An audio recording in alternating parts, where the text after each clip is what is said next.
Hello class 10। तो कैसे हो आप सभी लोग? आई होप आप लोग बहुत अच्छे होंगे और आप लोगों की बोर्ड की प्रिपरेशन काफी ज्यादा अच्छे से चल रही होगी। तो चलो आज मैं इस वीडियो में आप लोगों के लिए बहुत ही ज्यादा इंपॉर्टेंट क्वेश्चंस लेके आई हूँ। ये क्वेश्चन सीबीएसई के बहुत ही ज्यादा फेवरेट है। ये क्वेश्चंस हर बार हर सैंपल पेपर में, प्रैक्टिस पेपर में ये क्वेश्चंस रिपीटेड हुए हैं। ये क्वेश्चंस या फिर हम बोलो इन क्वेश्चंस में जो टॉपिक इन्वॉल्व है वो देखो यार, आज के इस लेक्चर में ना मैं आप लोगों को वो सारे टॉपिक यहाँ पे कवर कराऊंगी जो कि आपके बोर्ड एग्जाम में रिपीटेडली पूछे गए हैं। फिर वो रिप्रोडक्शन से हो, फिर वो असर्शन रीजन का हो या फिर वो एमसीक्यू पे हो। तो मैंने इन क्वेश्चंस में सारे टॉपिक्स आप लोगों के कवर करे हैं जो कि काफी ज्यादा टाइम से रिपीटेड पूछे जा रहे हैं सीबीएसई की तरफ से। और यार मैं आप लोगों को बता रही हूँ इन क्वेश्चंस के बाद आपके बायो में एक भी नंबर इधर से उधर नहीं हो पाएगा। तो चलो स्टार्ट करते हैं with the very first question. हमारे पास है a farmer want to grow banana plant genetically similar. यहाँ कैसा प्लांट ग्रो करना है? फार्मर को genetically similar plant already available in his field, which one of the method used. देखो एक हमारे पास फार्मर है जिसको जेनेटिकली सिमिलर प्लांट ग्रो करना है, वैसा प्लांट जो कि उसके फील्ड में पहले से ही प्रेजेंट था, बनाना प्लांट, और उसी प्लांट का जेनेटिकली सिमिलर उसे ग्रो करना है। तो किस मेथड के थ्रू वो ग्रो करेगा? रीजनरेशन, बडिंग, वेजिटेटिव प्रोपगेशन और सेक्सुअल रिप्रोडक्शन। देखो सबसे पहली बात सेक्सुअल रिप्रोडक्शन आ रहा है तो हमें पता है यहाँ पर जेनेटिकली सिमिलर प्लांट ग्रो करना है तो सेक्सुअल रिप्रोडक्शन के थ्रू नहीं हो पाएगा, क्योंकि सेक्सुअल रिप्रोडक्शन के थ्रू वेरिएशंस दिखाई देते हैं, तो ये ऑप्शन तो बिल्कुल ही नहीं होगा। बडिंग हमें पता है, बडिंग की मेथड क्या है, और रीजनरेशन, रीजनरेशन में एक लिविंग ऑर्गेनिज्म रीस्टोर करता है उसका डैमेज टिश्यू, सेल या फिर होल ऑर्गेनिज्म को रीस्टोर करता है, तो ये वाला भी नहीं होगा। तो करेक्ट ऑप्शन है हमारा वेजिटेटिव प्रोपगेशन। वेजिटेटिव प्रोपगेशन में हम वेजिटेटिव पार्ट्स के थ्रू हम जेनेटिकली सिमिलर प्लांट को ग्रो करेंगे। देखो वेजिटेटिव पार्ट्स मतलब यहाँ स्टेम, रूट्स, लीव्स की बात कर रहे हैं, ये तीनों है हमारे वेजिटेटिव प्लांट। अगर हम फ्लावर की बात करें तो फ्लावर हमारा वेजिटेटिव पार्ट नहीं होता, वो होता है हमारा रिप्रोडक्टिव पार्ट, क्योंकि वहाँ पर फर्टिलाइजेशन अकर होता है, इसीलिए वो वेजिटेटिव पार्ट्स नहीं कहलाएगा। ठीक है, तो चलो बढ़ते हैं नेक्स्ट क्वेश्चन की तरफ। The shape of guard cell changes due to change in their. Guard cell का चेंज कैसे चेंज होता है? टेम्परेचर चेंज होने की वजह से, अमाउंट ऑफ वाटर की वजह से, पोजीशन ऑफ न्यूक्लियस की वजह से, या प्रोटीन कंपोजिशन। तो हमें पता है गार्ड सेल का शेप अमाउंट ऑफ वाटर की वजह से ही चेंज होता है। जब भी हमारी गार्ड सेल में वाटर अंदर आएगा तो गार्ड सेल क्या हो जाएगा? स्वेलो हो जाएगा। देखो ये कैसा है? ये हमारे है गार्ड सेल, ये दो है हमारे गार्ड सेल्स, और ये गार्ड सेल क्या हो जाएंगे? स्वेलो हो। जब भी हमारा वाटर गार्ड सेल के अंदर आता है, गार्ड सेल कैसा हो जाता है? स्वेलो हो जाता है, फूल जाता है, और फूलने की वजह से जो स्टोमेटल पोर होता है, ये है हमारा स्टोमेटा का पोर, ये क्या हो जाता है? ओपन हो जाता है। क्या हो जाता है? ओपन हो जाता है। और सिमिलरली जब गार्ड सेल में से पानी को बाहर निकाल देते हैं, हम जब गार्ड सेल में से पानी को बाहर निकाल देते हैं, wait let me show you. अब हमने इस गार्ड सेल में से पानी को बाहर निकाल दिया है। अब गार्ड सेल श्रिंक हो गया। कैसा हो गया? Guard cell shrink. ये कैसा है? ये हमारे गार्ड सेल है और ये कैसा हो गया है? श्रिंक। और श्रिंक होने की वजह से जो स्टोमेटा का पोर होता है, स्टोमेटल पोर होता है, वो हमारा क्या हो जाता है? क्लोज हो जाता है। तो देखो opening and closing of stomata depend on the amount of water. Amount of water, कितना वाटर हमारे गार्ड सेल के अंदर है, उसी के ऊपर ओपनिंग और क्लोजिंग ऑफ स्टोमेटा डिपेंड करता है। अगर क्वेश्चन आपको ऐसा पूछ रहे हैं कि opening and closing of stomata is depend on, तो अभी भी हमें क्या लिखना है? Amount of water. जब अगर हमारा वाटर का अमाउंट कम हो जाएगा, गार्ड सेल से बाहर चले जाएगा सारा वाटर, तो गार्ड सेल श्रिंक हो जाएगा और स्टोमेटा पोर क्लोज हो जाएगा। और जब गार्ड सेल में काफी ज्यादा वाटर भराएगा तो गार्ड सेल क्या हो जाएगा? स्वेलो हो जाएगा और ओपन हो जाएगा उसका स्टोमेटा का पोर। ठीक है, अब नेक्स्ट क्वेश्चन की बात करते हैं। बाइल फ्रॉम द लीवर, यहाँ बाइल जूस की बात हो रही है। Bile juice from the liver received in which part of the alimentary canal. Alimentary canal के कौन से पार्ट में बाइल जूस को रिसीव करा जाता है? स्टमक, लार्ज इंटेस्टाइन, ईसोफेगस और स्मॉल इंटेस्टाइन। देखो ईसोफेगस तो हमें कॉमन सेंस की बात है, ईसोफेगस नहीं होगा।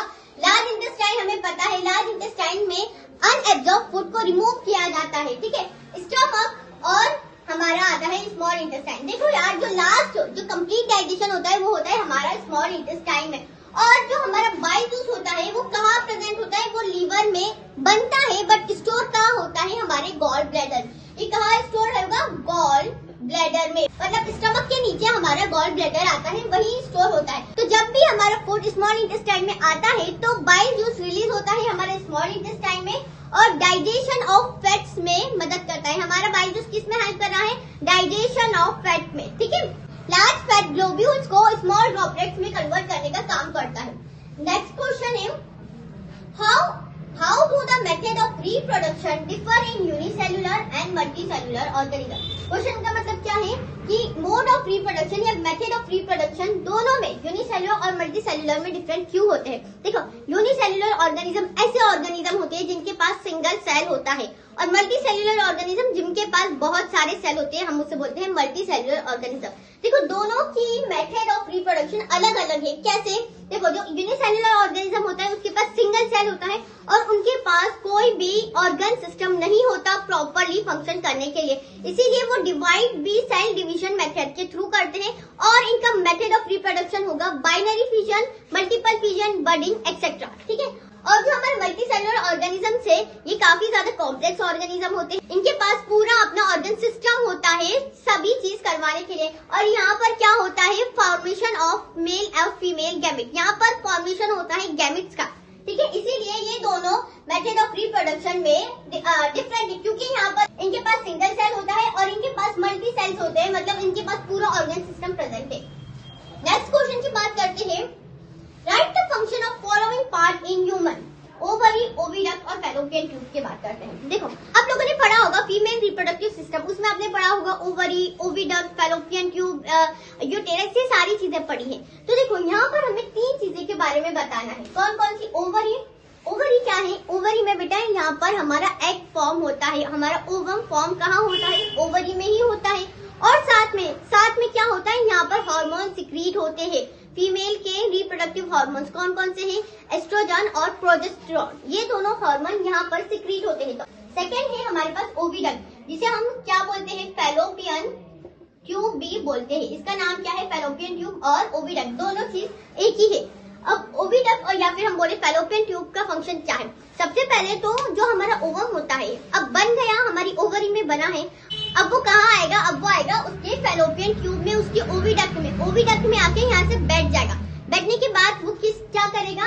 यहाँ पर स्पर्म का इंतजार करेगा। स्पर्म आएगा तो वहाँ फर्टिलाइजेशन होगा और नहीं आया तो नहीं होगा। सबसे पहले हम क्या बोल सकते हैं ओविडक्ट में कि ये है साइट ऑफ फर्टिलाइजेशन, यहाँ पर ही फर्टिलाइजेशन होता है ओवम और स्पर्म के बीच में, एग और स्पर्म के बीच में। और सेकंड पॉइंट है, देखो, अगर आया तो ठीक है, फर्टिलाइजेशन हुआ, उसके बाद क्या होगा? ये क्या करेगा? ओविडक्ट क्या करेगा? Transport of egg to the uterus, ये एग को यूटेरस तक ट्रांसपोर्ट करने का काम भी करता है। ये साइट है, ये वो साइट है जहाँ से एग यूटेरस में ट्रांसपोर्ट होता है, ठीक है।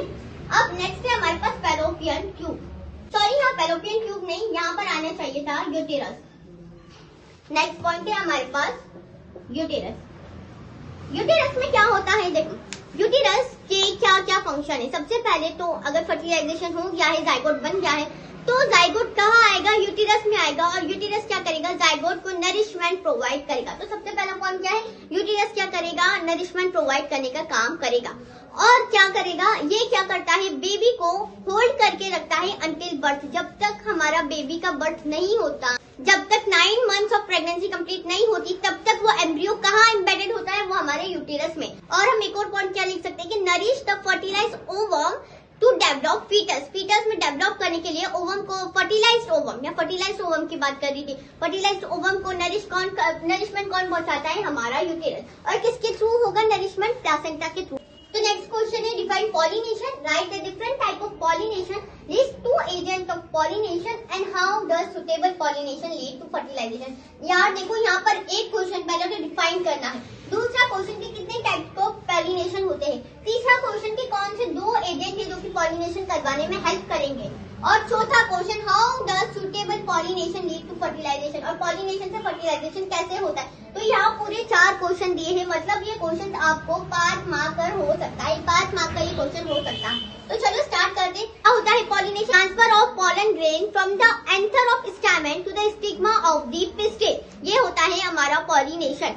और जब हमारा पॉलन ग्रेन एंथर से स्टिग्मा पे ऊपर ट्रांसफर करते हैं उसे हम बोलते हैं पॉलिनेशन। अब यहाँ सेकंड क्वेश्चन क्या है, what are the different types of. तो हमारे पास दो टाइप्स के पॉलिनेशन होते हैं। कौन कौन से दो टाइप? सेल्फ पॉलिनेशन, एक होता है हमारे पास क्रॉस पॉलिनेशन होता है सेल्फ, और एक होता है हमारे पास cross pollination. List to agent, कौन कौन से एजेंट कौन कौन है हमारे पॉलिनेटर्स? तो हम यहाँ लिख सकते हैं, दो बताए हैं, हम तीन लिख देते हैं। चलो, एयर, वाटर एंड इंसेक्ट, ये तीन क्या है हमारे पॉलिनेटर्स है जो कि पॉलिनेशन में हेल्प करते हैं, एजेंट के पॉलिनेशन के।